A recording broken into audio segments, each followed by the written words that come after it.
Hechos capítulo 16, por favor, hermanos. Vamos a tener hoy el inicio del capítulo 16 del libro de los Hechos. Este es un capítulo muy especial personalmente, hermanos. Personalmente es uno de los primeros versículos que aprendí de la Biblia, está en este capítulo. Uno de esos primeros versículos que llenaron nuestra esperanza, nuestro ser como familia, está precisamente en esta narración de Hechos capítulo 16. Así que aquí vamos a ir observando poco a poco en este capítulo. Vamos a observar todo lo que es la aquiescencia de Dios, aquiescencia de Dios. La aquiescencia de Dios no es un atributo ni una perfección. No lo vayan a buscar en listado de atributos o de perfecciones. En un momento les explicaré qué es la aquiescencia de Dios.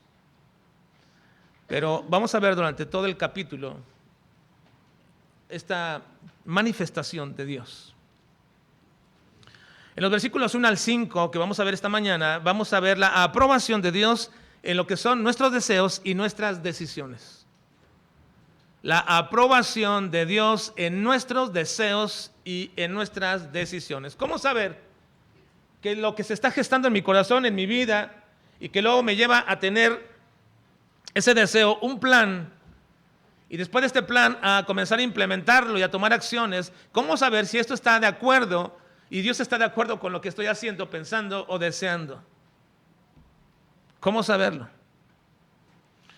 Bueno, vamos a ver en esta mañana, precisamente en los primeros 5 versículos de este capítulo, lo que es la aquiescencia de Dios en la aprobación de nuestros deseos y nuestras decisiones.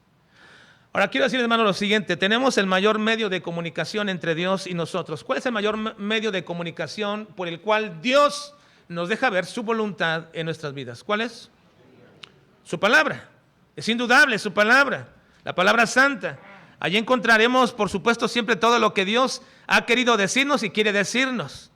Esa es una de las grandes verdades bíblicas que sostienen nuestra fe y nuestro desarrollo, no solamente como creyentes en particular, sino también como una iglesia. Así que, hermanos, la legitimidad de una iglesia se da en función de entender precisamente esta grande verdad. Todo lo que Dios quiere decirnos lo hace única y solamente mediante su palabra. No tenemos como palabra autoritativa nada que pueda decir cualquier otra persona, otra entidad, otra iglesia, otro grupo, dentro o fuera de la iglesia, sino solamente lo que su palabra nos dice. Ahí se mantiene la legitimidad de lo que es una verdadera iglesia del Señor. Pero, ¿qué pasa con aquellas cosas de las cuales nosotros decimos que no encontramos en la Biblia una respuesta o instrucción detallada sobre algún asunto? ¿Qué hacemos con todas aquellas interrogantes o necesidades básicas urgentes para la toma de una decisión en nuestra vida? ¿Qué hacemos con eso donde en el caso de la circunstancia o el caso que atañe a nuestra vida no encontramos algo equiparable dentro de la Escritura? No encuentro algo semejante que me ayude a entender qué es lo que debería yo de hacer. Si queremos siempre hacer la voluntad de Dios, pero no hallamos una respuesta específica en su palabra, ¿qué hago o qué hacemos? Podemos ante esto decir realmente que el único medio de comunicación de Dios para con nosotros es por medio de su palabra escrita. ¿Es así, hermanos? Es el único medio con el cual Dios se comunica con nosotros. Pero ¿qué de aquellas circunstancias que no encuentro un caso semejante o equiparable a lo que está sucediendo en mi vida? ¿Qué hacer? Ahora, yo sé que algunos, incluso yo lo he dicho algunas veces, que creo que todas las circunstancias de la vida humana, todas, encontramos algo equiparable en la Escritura. Ahora, me atrevo a decirlo, pero no necesariamente es dogmático, porque ni he vivido toda la vida como para decir que todo está ahí, ni tampoco conozco la vida de todos ustedes para decir que todo está ahí en la palabra. Pero quizás una visión muy pragmática de la Biblia me diría que sí, podríamos encontrar todo ahí. Bueno, pero vamos a suponer que no hubiese algo específico, algo muy claro para mí respecto a mi asunto, a mi caso, en la Biblia donde encuentre una determinación y un consejo directo de parte de Dios bajo todas estas circunstancias. Siendo que la Biblia es el único medio de comunicación para con nosotros y que su palabra expresa es la que determina lo que deberíamos hacer en cuestión de fe y práctica de nuestras vidas y también como iglesia, ¿qué hacer entonces en tales casos? Bueno, ¿qué pensarían ustedes si yo les dijera algo aparentemente contrario a todo esto? ¿Qué pensarían ustedes si les dijera que Dios podría comunicarse con nosotros no solamente mediante su palabra expresa? Les voy a hacer una declaración que quizás a muchos de ustedes les causará extrañeza.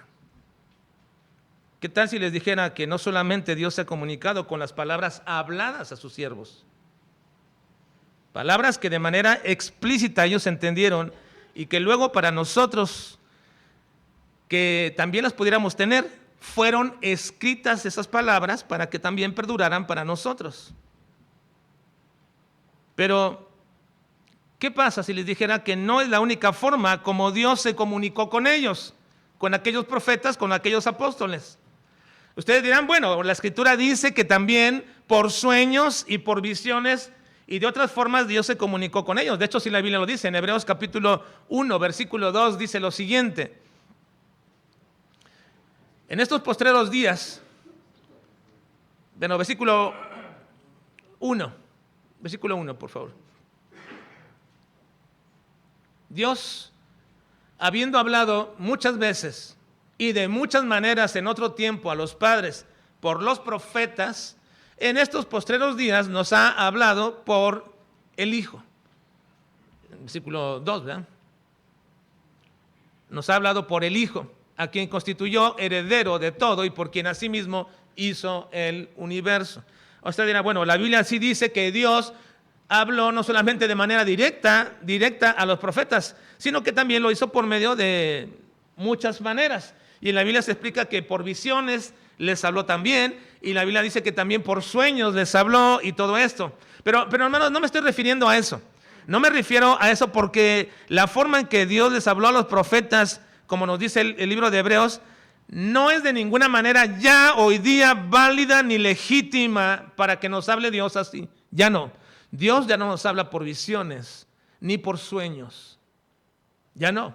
Porque entonces si Dios hablaba por visiones y por sueños hoy día, entonces le quitaríamos la característica de completa, total y perfecta a la palabra de Dios.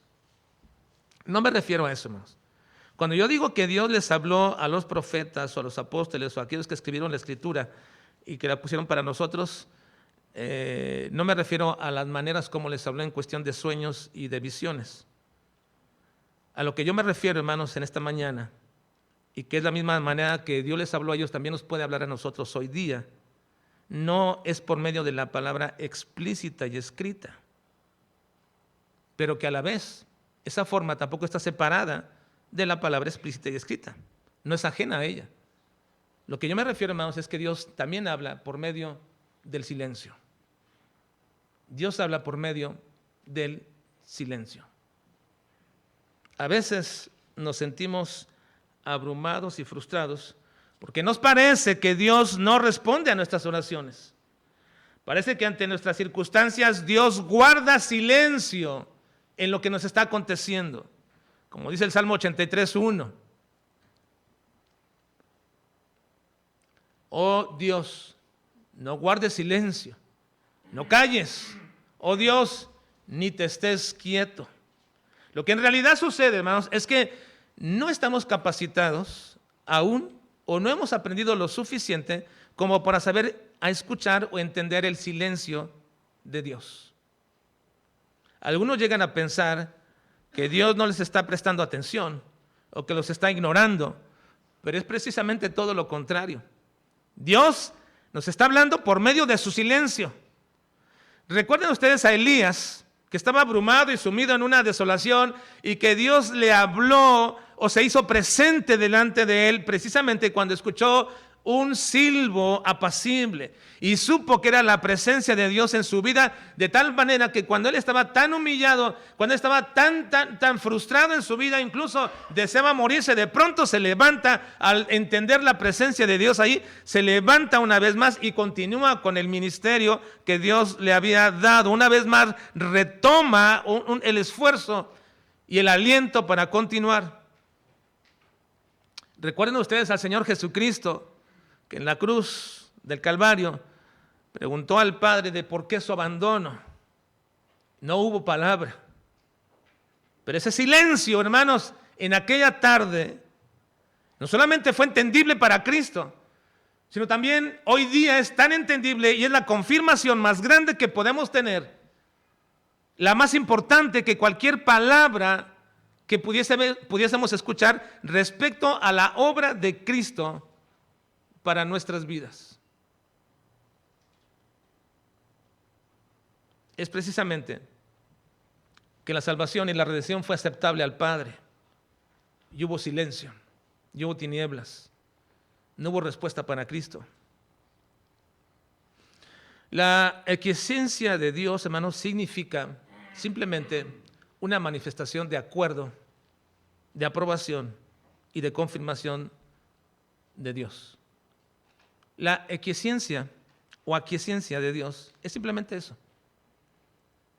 Es un sinónimo de acuerdo, de aprobación, de confirmación. Y muchas de las veces, hermanos, esa aquiescencia se manifiesta con su silencio.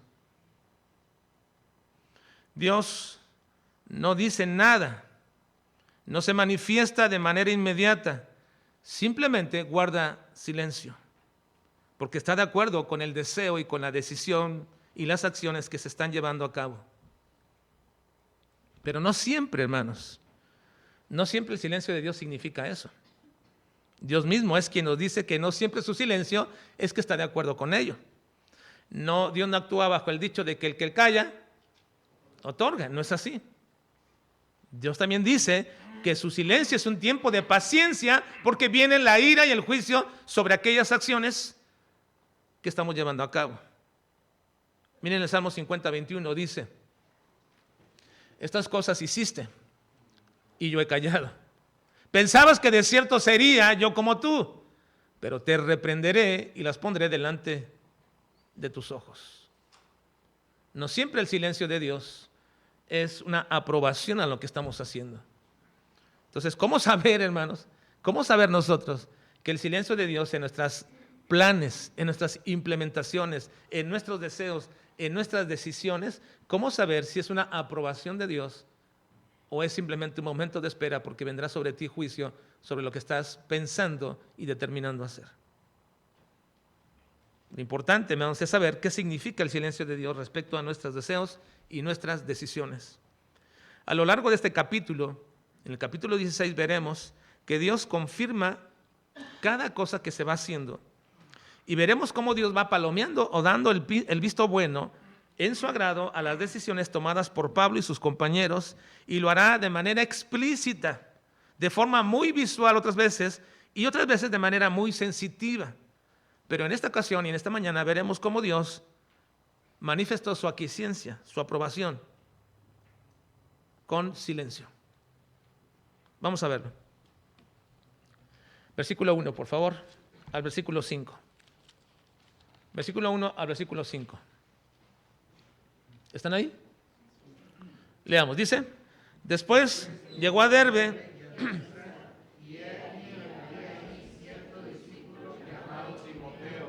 hijo de una mujer judía creyente, pero de padre griego, y daban buen testimonio de él los hermanos que estaban en Listra y en Iconio. Quiso Pablo que éste fuese con él, y tomándole le circuncidó por causa de los judíos que había en aquellos lugares, porque todos sabían que su padre era griego, y al pasar por las ciudades les entregaban las ordenanzas que habían acordado los apóstoles y los ancianos que estaban en Jerusalén para que las guardasen. Así que las iglesias eran confirmadas en la fe y aumentaban. Este pasaje, hermanos, no está separado del capítulo 15. Ustedes recuerdan que el capítulo 15 lo terminamos, hermanos, con una situación un tanto difícil para dos compañeros tan entrañablemente amigos que se ayudaron mutuamente. De hecho, Bernabé, actuando de manera al principio tan madura, arriesgándose para ir por Pablo, traerlo, introducirlo a la iglesia y luego cuidarlo, resguardarlo y llevarlo a algunas áreas de trabajo para que también creciera juntamente con él en experiencia respecto a la obra que Dios había apartado a Bernabé y a Saulo. Así que en este capítulo está precisamente algo que Dios está haciendo en virtud de lo que aconteció en la ocasión pasada. Ustedes saben que nos quedamos en el asunto de quién tenía la razón. Ahora, yo deduje algunas cosas y ustedes también pueden deducir algunas cosas, pero ¿qué dijo Dios? ¿Qué dijo Dios, hermanos, a este asunto?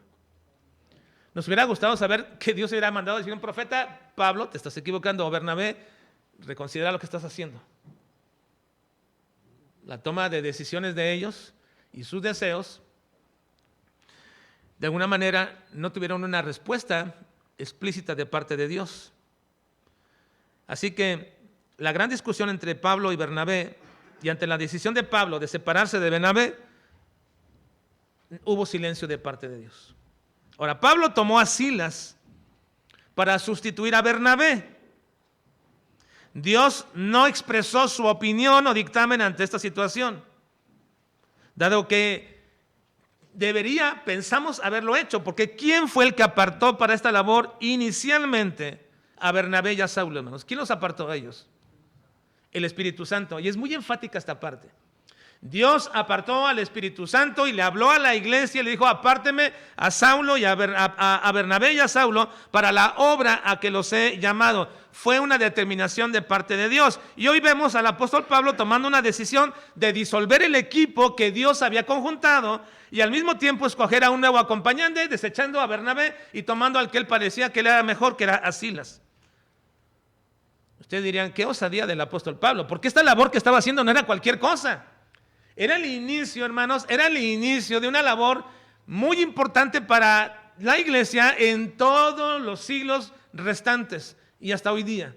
La obra misionera no es la implementación de un hombre. La obra misionera no es el deseo de un grupo, de una iglesia. La obra misionera no es algo que surge de nuestra motivación o de las condiciones de otras personas, otra gente que en cuestión de las carencias o de la violencia o de lo que están pasando. No, mucha gente de pronto se siente motivada a hacer la obra misionera porque dicen: pobre gente de allá, de aquel lugar, de este lugar, porque cómo la pasan, hay pobreza, hay represión, hay condiciones. No surge de ahí, hermanos, el deseo de la obra misionera. La obra misionera surge del deseo del Espíritu Santo, y él implementó y comenzó diciendo: apártenme a Saulo y a Bernabé. Vimos esa trascendencia cuando estudiamos este capítulo anteriormente, la importancia de la obra misionera bajo la dirección del Espíritu Santo.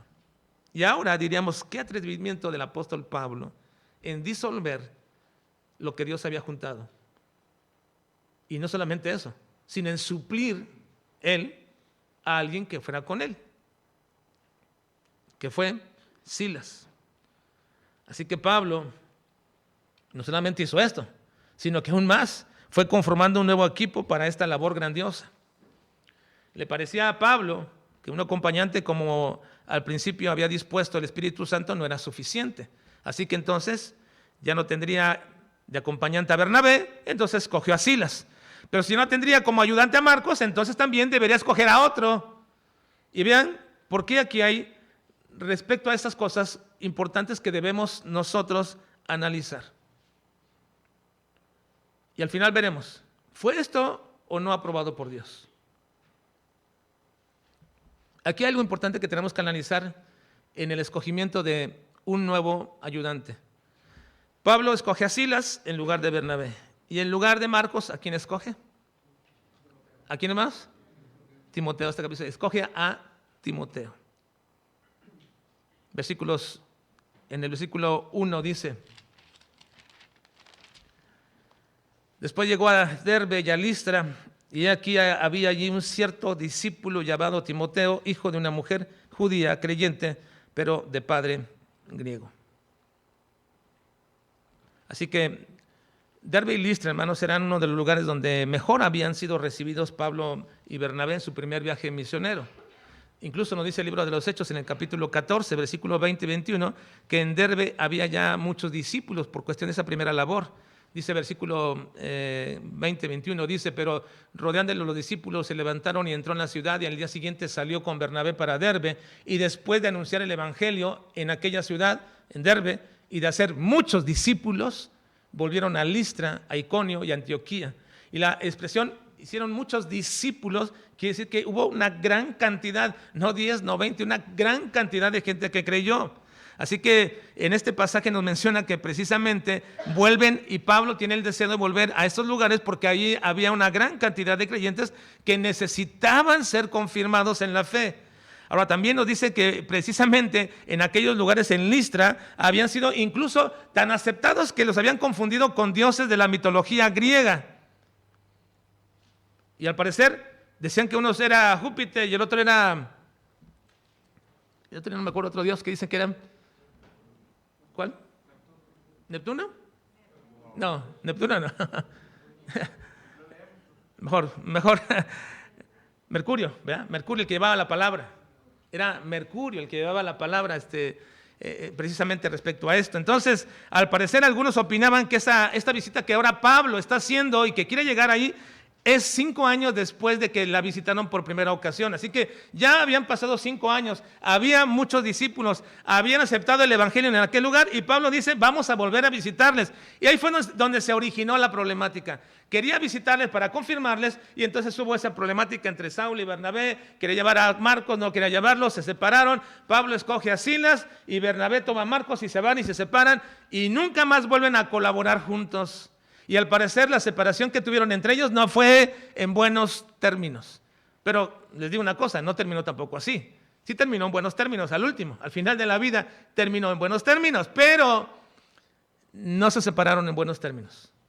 La verdad que fue una gran discusión entre ellos.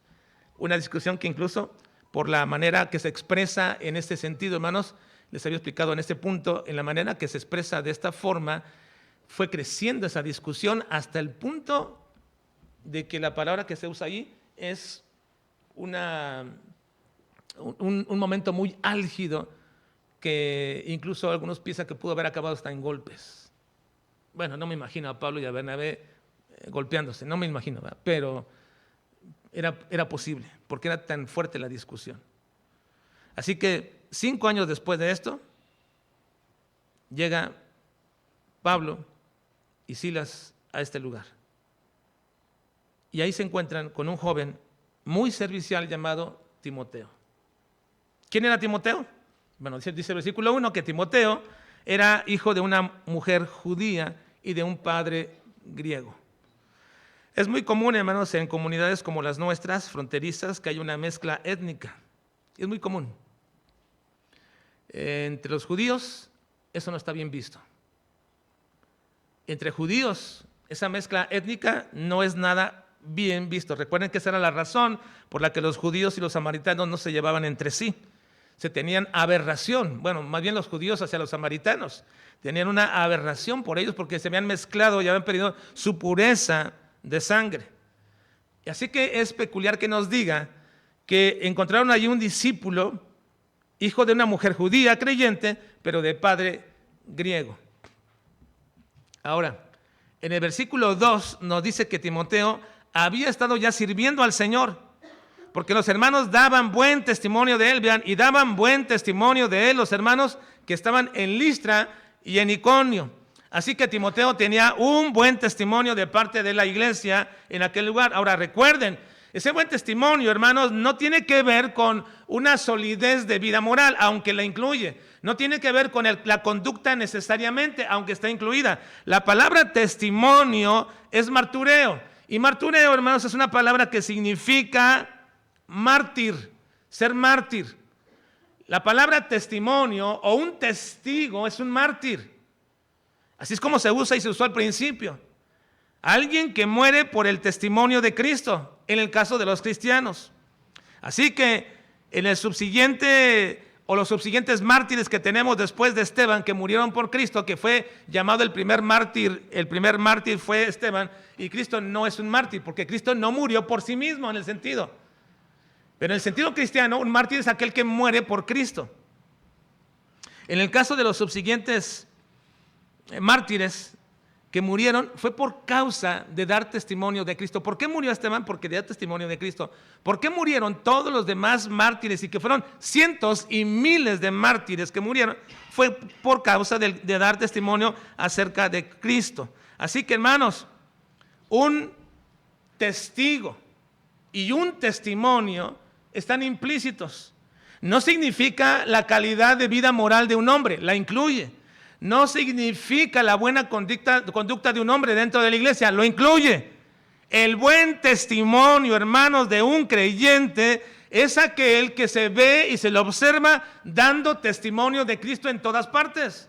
Es un hombre que no importa el lugar, no importa el trabajo, no importa dónde esté, siempre busca la oportunidad de dar testimonio de Cristo. Y no solamente con la vida. Así que cuidado, hermanos. Es cierto la verdad de que muchas veces nuestra conducta echa por tierra nuestras palabras. Es verdad. Pero nunca es mejor la conducta que la palabra. Nunca en ese sentido. Porque por mi conducta ninguna persona será salva. Pero por la palabra que predicamos, sí pueden ser salvos. Ahora les digo una cosa. Incluso con un mal testimonio nuestro, hermanos, incluso una persona puede ser salva por la palabra que le damos, incluso con un mal testimonio nuestro. Sí, porque el poder de salvación no es mi conducta, es la palabra. Ahora les puedo decir que mi familia, toda mi familia llegó al conocimiento del Señor por el testimonio de un hombre, hablando de Cristo. Pero su mala conducta era reprobable. Era reprobable. Pero llegamos al conocimiento de Cristo. Así que, hermanos, el testimonio que se menciona aquí no está hablando precisamente del carácter moral de Timoteo. Está hablando precisamente de su servicio hecho a Dios, llevando a cabo precisamente, hermanos, el testificar de Cristo. Así que el testimonio de Timoteo no es solamente lo que lo percibía como un recto e intachable moralmente, sino que él cumplía el mandato de Cristo de que debemos ser testigos suyos hasta lo último de la tierra. Eso es el buen testimonio, hermanos. El buen testimonio de un creyente es que está cumpliendo el mandato de Cristo de ser testigo suyo hasta lo último de la tierra. Ahora te pregunto una cosa. ¿Cómo está tu testimonio, hermanos? ¿Cómo es tu testimonio en el trabajo? ¿La gente te conoce porque das testimonio de Cristo? ¿Cómo es tu testimonio en la comunidad donde te desarrollas? Porque puedo decir que, entre comillas, todos aquí dentro del templo damos buen testimonio. Bueno, esperamos que así sea, que demos buen testimonio.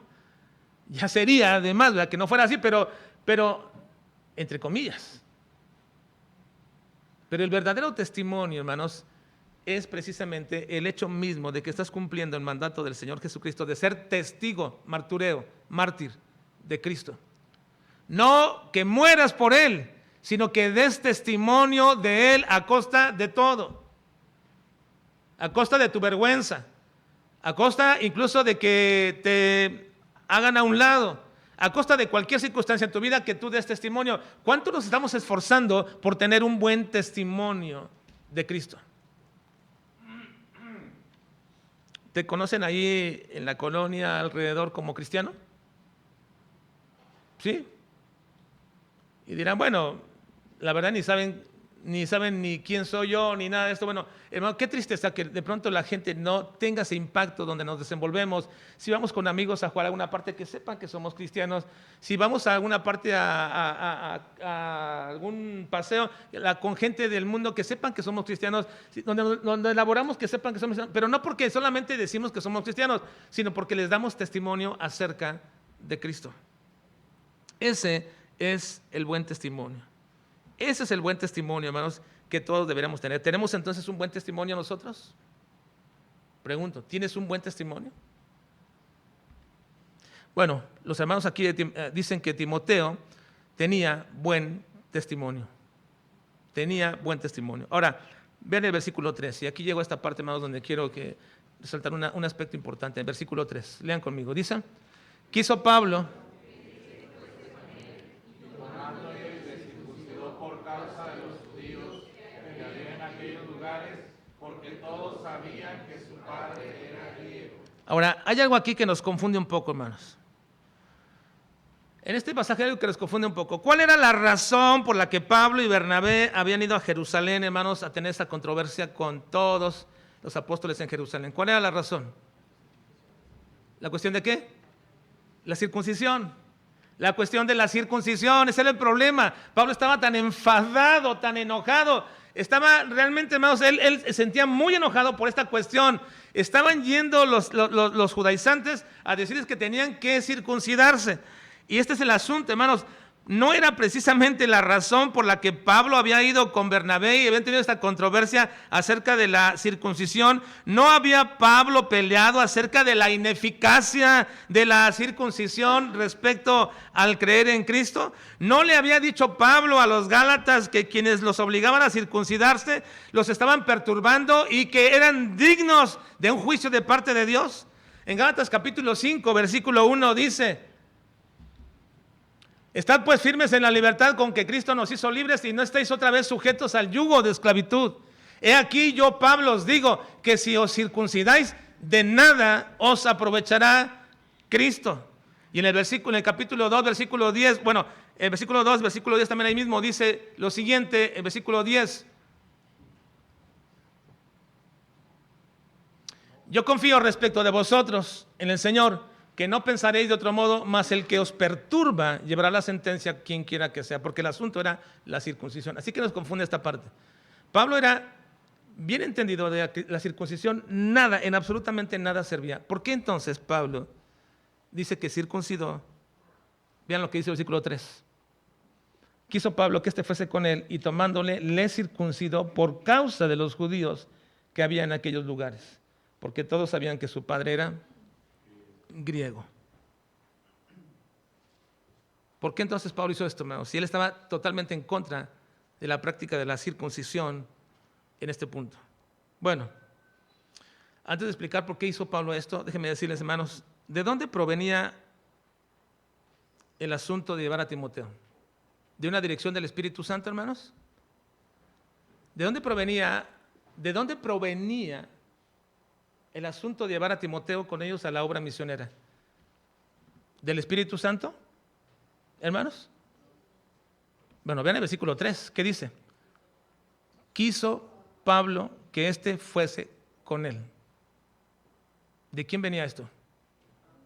De Pablo. Quiso Pablo que éste fuese con él.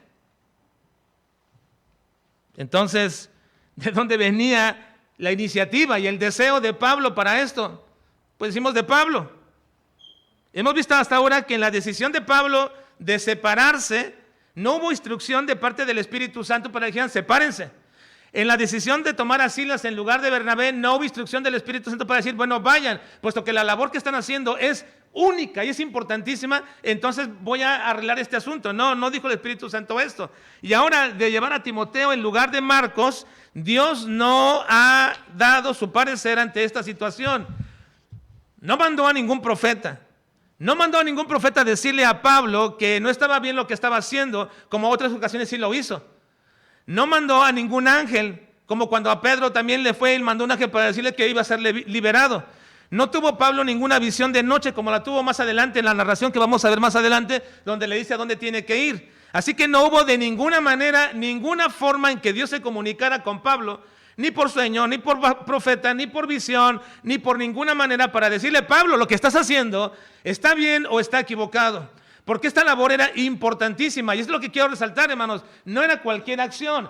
Estaban implementando ellos el modelo, el paradigma de la obra misionera para toda la iglesia en los postreros siglos. Así que no era cualquier cosa. Y la pauta la había dado el Espíritu Santo al escoger a Saulo y a Bernabé y los había llevado en el trayecto que tenían que hacer. Pero ahora Pablo comienza a implementar de acuerdo a su parecer y pensamos aparentemente de acuerdo a su inconformidad, a separarse de Bernabé, a escoger a Silas y ahora a escoger a Timoteo porque quiso él hacer esto.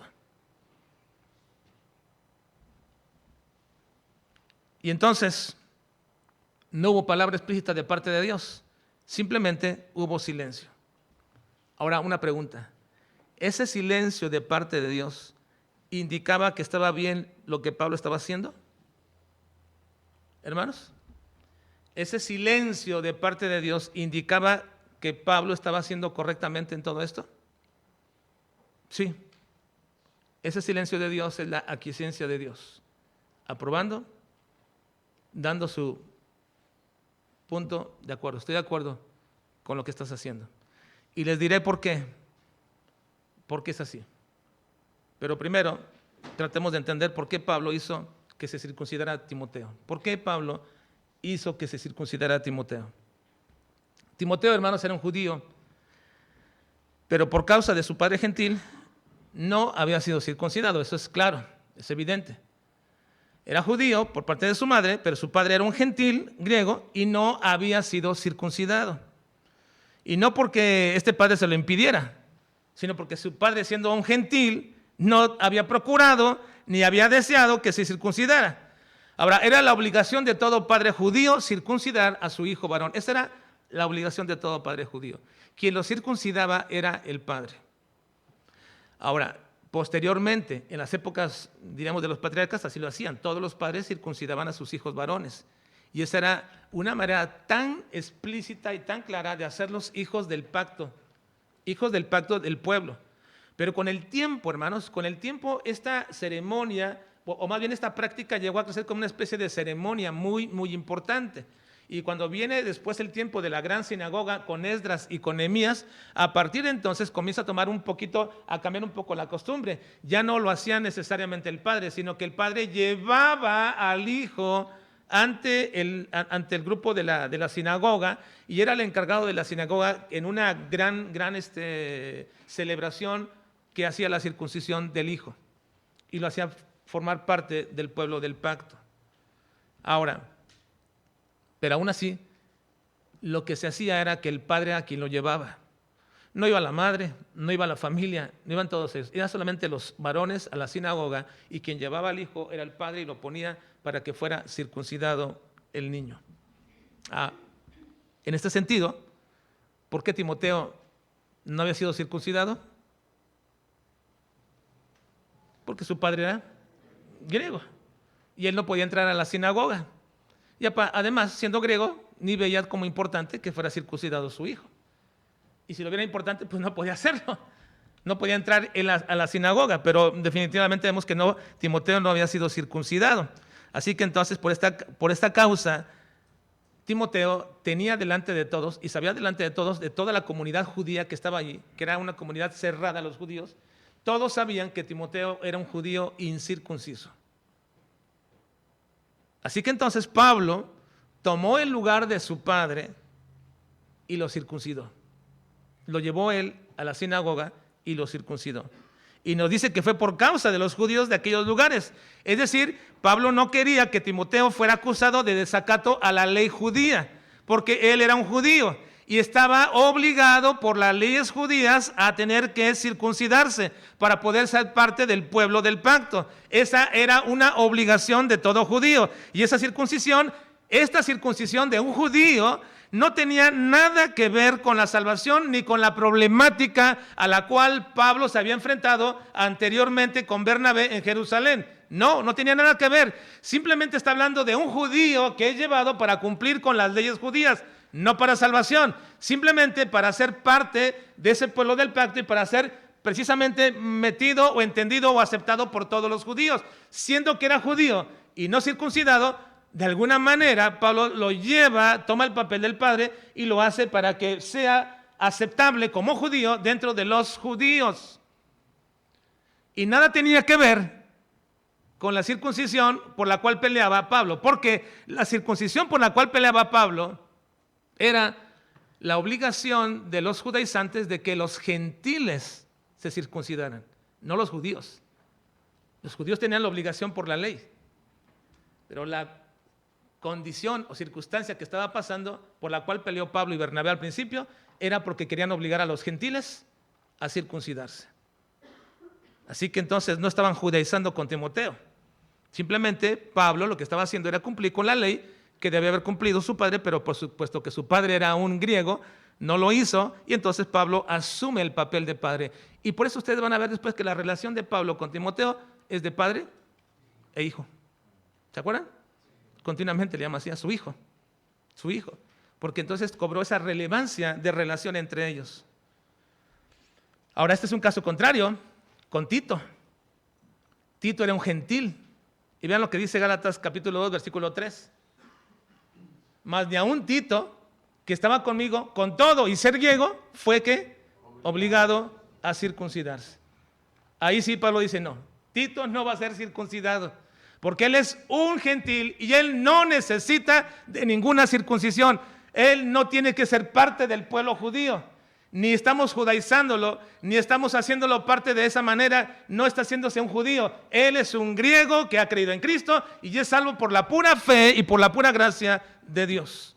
Así que la circuncisión de Timoteo nada tenía que ver con la salvación, ni con aquella circunstancia, ni con aquella polémica de Jerusalén. Simple y sencillamente esta es ahora. Ahora, ¿por qué el silencio de Dios en estas acciones de Pablo? Desde separarse de Bernabé, de escoger a Silas y ahora de tomar a Timoteo como parte de su equipo, marcan una aprobación de parte de Dios. ¿Por qué? Bueno, simplemente porque estaban cumpliendo la voluntad de Dios expresada anteriormente. ¿Por qué salieron? ¿Por qué querían salir Pablo y Bernabé, hermanos, a visitar a los hermanos, a todas las iglesias? ¿Por qué querían salir ellos? Bueno, ellos querían salir para confirmar a los hermanos. ¿Y cómo lo iban a hacer? Pues iban a llevar la carta apostólica para todos los gentiles convertidos. Y eso es precisamente lo que estaban haciendo. Estaban ahí, pero dijo Pablo, ya es tiempo que vayamos con esta misma carta y vayamos a todas las iglesias donde hemos predicado el evangelio de Jesús por la pura gracia de Dios, que han sido salvados, y que no sigan los judaizantes tratando de aminorar esa verdad o tratando de confundirlos. Entonces vayamos y llevemos la carta para que sean leídos. Y eso es precisamente lo que estaba haciendo Pablo y lo que Pablo quería hacer. Miren, versículo 4 y 5 fue lo que hicieron. Versículo 4 y 5 dice, versículo 16, versículo 4 y 5. Y al pasar por las ciudades les entregaban las ordenanzas que habían acordado los apóstoles y los ancianos que estaban en Jerusalén para que las guardasen. Así que las iglesias eran confirmadas en la fe y aumentaban en número cada día. Ahora, no es que Pablo, hermanos, no era que Pablo estaba cambiando inicialmente lo que el Espíritu Santo había hecho con él y con Bernabé. Pablo no estaba cambiando nada. Esa comisión para la que fueron apartados Pablo y Bernabé había culminado. Hay que verlo así, hermanos. En realidad, este no era un segundo viaje misionero. El único viaje misionero que el Espíritu Santo había implementado con Saulo y Bernabé había culminado. Salieron Saulo y Bernabé, fueron caminados por la iglesia, cumplieron todo su propósito por donde el Espíritu Santo los llevó y regresaron otra vez a Antioquía y culminó aquella labor. Ahora, puedo decirles esto. ¿De quién era el deseo? ¿De quién era el deseo de salir por segunda vez? ¿Del Espíritu Santo? ¿Explícitamente fue del Espíritu Santo? No. ¿Quién dijo? Vean, vayan al versículo anterior, al capítulo anterior, capítulo 15, versículo 36. 36 dice, después de algunos días, Pablo dijo a Bernabé, volvamos a visitar a los hermanos en todas las ciudades en que hemos anunciado la palabra del Señor para ver cómo están. ¿De quién era, hermanos, el deseo? De Pablo. Eso nos indica lo siguiente, hermanos, que la comisión dada por el Espíritu Santo para llevar a cabo la obra misionera había concluido. Ya había concluido con Saulo y con Bernabé y lo cumplieron de acuerdo a la dirección, a la forma y a la manera del Espíritu Santo. Se cumplió. Pero ahora Saulo quiere salir y visitar a los hermanos. Y ahí no fue una dirección explícita de parte del Espíritu Santo. Simplemente, hermanos, Pablo está llevando a cabo una iniciativa de un deseo. Pero ¿de quién viene ese deseo? Hermanos. Bueno, él expresa su deseo de ir. Pero quiero preguntarles, ¿ese deseo estaba en disconformidad con la palabra de Dios? ¿Con la voluntad de Dios? Es el deseo tuyo de que si de pronto quieres hablarle a aquella persona o a aquel grupo que está allá, o ir a cierto lugar y hablar a una persona de Cristo, ¿ese deseo te lo dijo directamente el Señor? No, no te lo dijo directamente, pero ¿está fuera de la voluntad de Dios? No, no está fuera de la voluntad de Dios. Ahora, algo importante, hermanos, siempre que todo deseo nuestro está en la línea de la voluntad de Dios, no requerimos de ninguna manera una declaración explícita de Dios de lo que tenemos que hacer. Recuerden ustedes, por favor, a Moisés. Dios había sacado al pueblo de Egipto, lo había llevado por todo el desierto, venían todos los egipcios tras ellos, iban a pasar, iban a su tierra prometida, y cuando llegan, hermanos, a aquella limitante natural que es el Mar Rojo, que están ahí, de pronto todo el mundo comienza a sentirse frustrado, enojado, y comienzan a llorar y a pregonar y a decirle a Moisés: ¿por qué nos sacaste para traernos aquí a morir aquí en el desierto? Hubiéramos muerto mejor allá. Estaban descontentos con toda esa situación, y de pronto Moisés, abrumado por todo eso, viendo que venían los egipcios contra ellos con todos sus ejércitos y viendo el Mar Rojo de frente de sí, comienza a clamar a Dios y a decirle: Señor, las mismas palabras, ¿por qué nos sacaste de allá? ¿Y cuál fue la respuesta de Dios para Moisés? ¿Alguien se acuerda? ¿Cuál fue la respuesta de Dios para Moisés?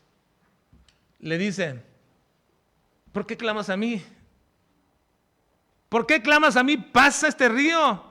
Yo te dije dónde ibas a ir y tienes que ir. ¿Por qué me estás clamando? ¿Por qué estás pidiéndome qué vas a hacer? Ya sabes lo que debes hacer. Yo te saqué no para morir allá, te saqué para que llevaras a este pueblo a la tierra que yo les prometí. Así que se pregunta, hermanos, ¿estamos nosotros esperando y orando a Dios por algo que ya sabemos que es lo que Dios quiere? Y estamos esperando que Dios nos confirme si es de la voluntad de Dios. ¿Querrá el Señor este domingo en la mañana temprano que yo vaya a su casa? Estoy orando, Señor, tú muéstrame, Señor, ¿quieres que yo vaya a tu templo? ¿Querrá el Señor que yo lea su palabra en este día? ¿Querrá el Señor que yo ore al Señor en este día? ¿Querrá el Señor que yo le testifique a estas personas? ¿Querrá el Señor que yo le honre con esta manera de vivir? Estamos, hermanos, en la Biblia tenemos perfectamente esclarecida la voluntad del Señor. Y a veces queremos todavía confirmar si esa es la voluntad de Dios. Allá, en tiempos atrás, hermanos, cuando estábamos trabajando en Tamaulipas, había un joven de unos, no sé, bueno, llamarle joven es una ironía. Tiene 50 años, pero era soltero. Era un pastor de una misión. Y siempre le animamos a que pues, ya se casara, continuamente. Bueno, pasó el tiempo y siempre tenemos una amistad con él, pasó el tiempo y de pronto siempre me decía: no, estoy orando porque Dios me dé la persona correcta, porque ya me esperé tanto, pues, ni modo que voy a escoger a cualquier persona, ¿verdad? Y estoy orando al Señor, siempre decía: estoy orando al Señor. Nos vinimos para acá, pasaron muchos años, y tiempo atrás después lo volví a encontrar, le digo: ¿qué pasó? Estamos hablando de unos 10 años quizás. Y digo: ¿qué pasó? ¿Ya terminaste de orar? Y dice: no, todavía estoy orando al Señor. ¿Qué estás orando? ¿Para qué? ¿Para saber si es la voluntad de Dios que te quedas de casar o no? Pues la Biblia dice que deberías de hacerlo. 1 Timoteo capítulo 3. Sea marido de una sola mujer y que tenga a sus hijos en sujeción. Hay quienes dicen que es preferente. No, no es preferente, es mandato. Y algunos dirán: bueno, entonces un soltero no puede pastorear. No debería. Entonces una persona sin hijos tampoco puede hacerlo. Tampoco. Son requeribles como su preparación para la obra del ministerio. Son requeribles. Porque el que no sabe gobernar bien su propia casa, ¿cómo cuidará de la iglesia de Dios? Entonces es requerible. ¿Por qué estamos orando todavía por las cosas que ya sabemos que así deben de ser? ¿Una mujer debe ser sujeta a su marido? ¿Estás esperando, orando a Dios, pidiendo esto? Ya lo sabes. Los padres deberían también de sujetar a sus hijos y disciplinarlos en amonestación del Señor. ¿Hermanos? ¿Sí? ¿Por qué estamos buscando la voluntad de Dios sobre este asunto? Alguien una vez me dijo que no cree que se tengan que disciplinar físicamente a los hijos. Digo, pues, ¿de dónde sacas que no crees si Dios es tan enfático en esto? ¿De dónde sacarías todo esto? La vara corrige al muchacho, ¿no? Y el que ama a su hijo temprano, no dice disciplina, lo castiga, lo castiga. Hermanos, hay cosas que son tan claras en la Escritura que no necesitamos estar orando para su confirmación. Ahora, Pablo no estaba cambiando nada del plan original del Espíritu Santo. Fue su deseo ir y confirmar a los hermanos y llevarles esta carta y que fueran ellos fortalecidos por esta carta. ¿Estaba fuera eso de la voluntad de Dios? Hermanos, no estaba fuera de la voluntad de Dios. Así que aunque en este viaje provenía de una iniciativa del apóstol Pablo, el deseo siempre de hacer la voluntad de Dios viene de Dios mismo. Filipenses 2:13 dice, porque Él produce en nosotros el querer como el hacer por su buena, ahora bien, por su buena voluntad. La expresión gramatical es de acuerdo a su buena voluntad, de acuerdo a esa buena voluntad.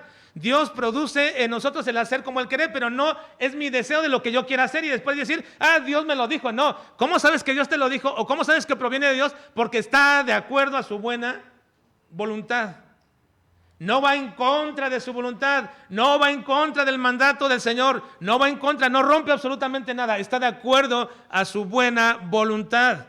Así que el deseo que tú tienes de hacer para servir al Señor, el deseo que tú tienes de hacer para guiar a tu familia por el camino que Dios quiere, el deseo que tú tienes para comportarte dentro de tu trabajo o tu área familiar o donde tú estés, si está de acuerdo a la buena voluntad, es un deseo que proviene de parte de Dios. No necesitas confirmación en ello. El silencio de Dios es la confirmación y la aprobación de lo que estás haciendo. Una vez que Dios había marcado el camino o que ya lo ha marcado, entonces nos toca simplemente hacer la implementación en la consecución de esa voluntad. Y si no hay una indicación precisa en la Escritura, el silencio de Dios es una aprobación.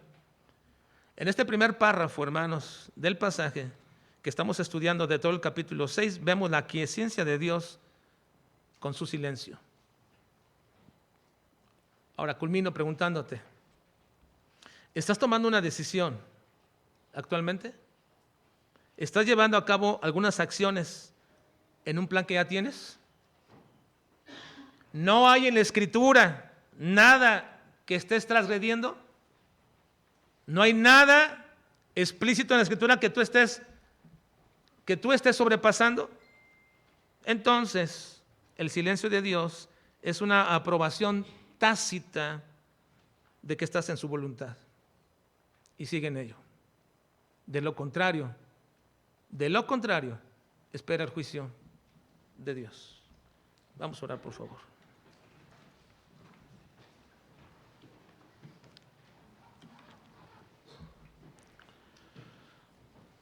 Señor, te suplicamos en esta mañana que nos ayudes.